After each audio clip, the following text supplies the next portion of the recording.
नमस्कार, आप सभी का स्वागत है प्रगति कोचिंग सेंटर के ऑनलाइन प्लेटफॉर्म में। आज हम हिंदी का एक महत्वपूर्ण टॉपिक डिस्कस करेंगे जो आपके यूके ट्रिपल एससी और यूके पीएससी के सिलेबस का पार्ट है। इसमें हम बात करेंगे माखनलाल चतुर्वेदी यानी कि कवि परिचय। ये एक पद्य खंड में दिया हुआ है आपके सिलेबस में। तो सबसे पहले माखनलाल चतुर्वेदी जी के बारे में सामान्यतः जो हम पढ़ते हैं जीवन परिचय, इनका सामान्य जीवन परिचय। सामान्य जीवन परिचय की अगर हम बात करेंगे तो इनका जन्म हुआ था 4 अप्रैल 1889 को।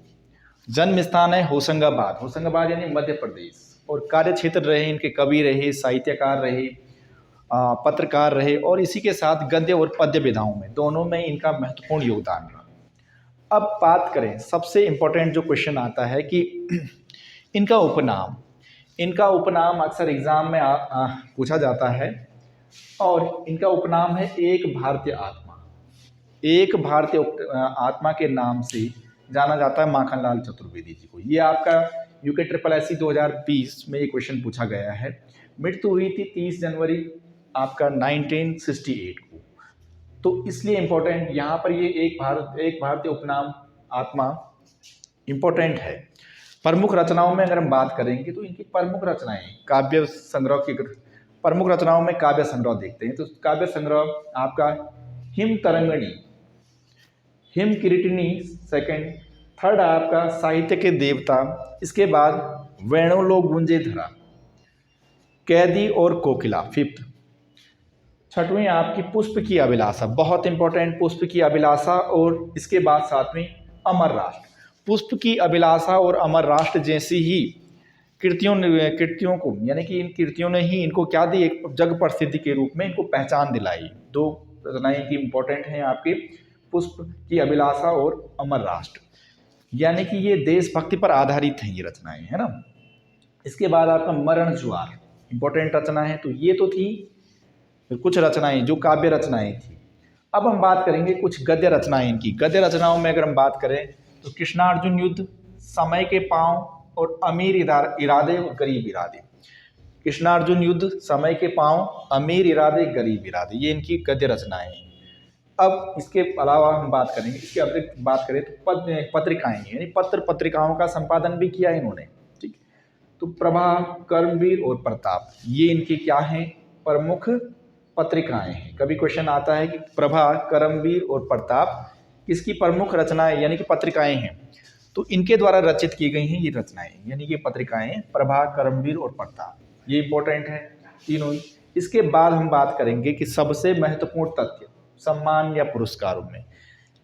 1954 में शुरुआत हुई थी आपकी साहित्य अकादमी की, तो इसके ठीक बाद कुछ समय बाद जो है पहला यानी कि एक साल बाद 1955 में इन्हें पहला साहित्य अकादमी मिला था। हिंदी के क्षेत्र में पहला साहित्य अकादमी प्रदान किया गया था माखनलाल चतुर्वेदी को।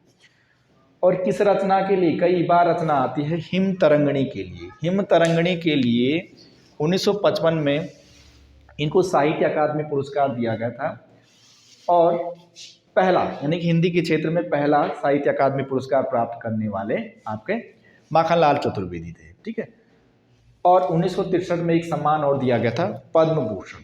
इसके अलावा हिम तरंगिणी और हिम तरंगिणी के अलावा एक रचना है कि हिम किरीटिनी, काव्य रचनाएं हैं। हिम किरीटिनी के लिए को देव पुरस्कार प्रदान किया गया था। देव पुरस्कार यानी कि साहित्य के क्षेत्र में दिया जाता है। तो दो रचनाओं में बड़ा कंफ्यूजन होता है, हिम तरंगिणी और हिम किरीटिनी। आता है कि माखनलाल चतुर्वेदी जी को किस रचना के लिए साहित्य अकादमी अवार्ड दिया गया था 1955 में, हिम तरंगिणी, हिम किरीटिनी या एक और रचना दे देगा साहित्य के देवता, या इनमें से कोई नहीं। तो हिम तरंगिणी के लिए दिया गया था साहित्य अकादमी, ये हमें इंपॉर्टेंट ध्यान रखना है। और कंफ्यूजन हिम तरंगिणी और हिम किरीटिनी में होता, तो हिम तरंगिणी इंपॉर्टेंट है, साहित्य अकादमी इसीलिए मिला था इन्हें। दूसरा, माखनलाल चतुर्वेदी जी को एक भारतीय उपनाम के नाम से जाना जाता है। एक भारतीय आत्मा के उपनाम से जब इन्हें जाना जाता है, तो एक भारतीय आत्मा जो आपकी पुस्तक है यानी कि इनके नाम पर जो पुस्तक लिखी गई है ना, माखनलाल चतुर्वेदी के संबंध में जो एक भारतीय आत्मा पुस्तक के लेखक हैं डॉक्टर विजय दत्त श्रीधर। ठीक, इसके बाद हम बात करेंगे कि इनकी एक बहुत प्रमुख काव्य कृति रही है पुष्प की अभिलाषा। और पुष्प की अभिलाषा यानी कि पुष्प की अभिलाषा ही एक ऐसी कृति थी जिसको जो जग प्रसिद्ध रही और इस रचना ने इनको बड़ी ख्याति प्रदान दी, यानी ख्याति प्राप्त करने में इनके महत्वपूर्ण योगदान रहा, एक जग प्रसिद्धि दिला दी माखनलाल चतुर्वेदी जी को।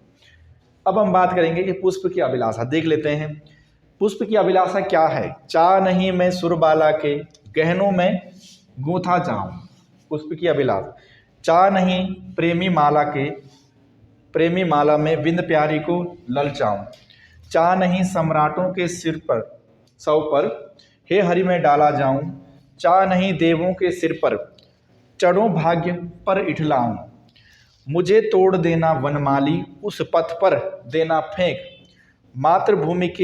मातृभूमि पर शीश चढ़ाए जिस पथ पर जाएं वीर अनेक। तो अर्थात पुष्प की ये अभिलाषा है कि किस किस तरह से, यानी कि पुष्प अपनी बात कर रहा है। तो अब हम बात करेंगे कि इनमें जो इम्पोर्टेंट क्वेश्चन आते हैं, क्वेश्चन कहाँ से आता है? सबसे पहले तो ये एक भारतीय उपनाम के नाम, एक भारतीय आत्मा के नाम से जाना जाता है एक। दूसरा, इनको साहित्य अकादमी मिला था 1955 में, किस रचना के लिए मिला, ये यहाँ से इम्पोर्टेंट क्वेश्चन आता है। तो अमर राष्ट्र और पुष्प की अभिलाषा इनकी राष्ट्र प्रेम पर आधारित रचनाएं हैं। तो इसी तरह से आप जो है आप नोट कीजिएगा, आप नोट कर सकते हैं और इस वीडियो को पॉज करके आप स्क्रीनशॉट लीजिएगा, वीडियो को पॉज कीजिएगा, स्क्रीनशॉट ले सकते हैं। तो मित्रों, इसी तरह से हम एक नए वीडियो के साथ मिलेंगे, एक नए टॉपिक के साथ। तब तक के लिए आप सभी लोगों का बहुत बहुत धन्यवाद।